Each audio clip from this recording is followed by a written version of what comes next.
চম্পার দেশ? এই তো কিছুটা দূর চম্পকপুর। চম্পকপুর থেকে আরো কিছু দূর গিয়ে বাঁদিকে বেঁকে কিছুটা এগিয়ে গেলে হিজলের বন।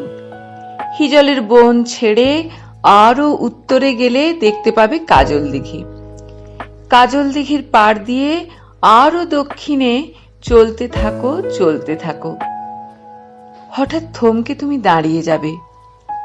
শুনতে পাবে রূপোর সেতারে বাঁধা, সোনার তারেতে যেন চাঁপার আঙ্গুল, তরুলতা মেরজাব দিয়ে বাজানো জাদুভরা সুর আর গুনগুন গান। গুনগুন গান যেন শতেক ভ্রমর পদ্মের মধু খেয়ে পাগল পারা। সেই সুর ধরে ধরে চোখ বুজিয়ে চলতে থাকো চলতে থাকো। থেমে যাবে গান।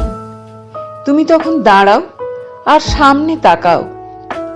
তাকালে দেখতে পাবে পদ্মবনে চম্পাবতীর চুল উতাল করে দাঁড়িয়ে আছে, যেন মেঘে বিদ্যুৎ থমকে গেছে। পদ্মকে ভুল করে তার চোখে ভোমরারা ঝাঁপিয়ে পড়ে।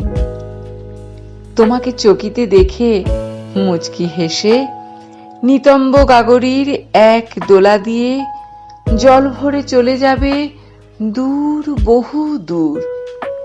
মরালির চালে চলা যেন সে ময়ূর। যদি তার পিছে ধাও তুমিও হারিয়ে যাবে।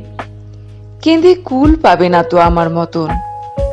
খুঁজে খুঁজে জীবনের শেষ কটা দিন হবে অবশেষ। চম্পার দেশ, হাই চম্পার দেশ।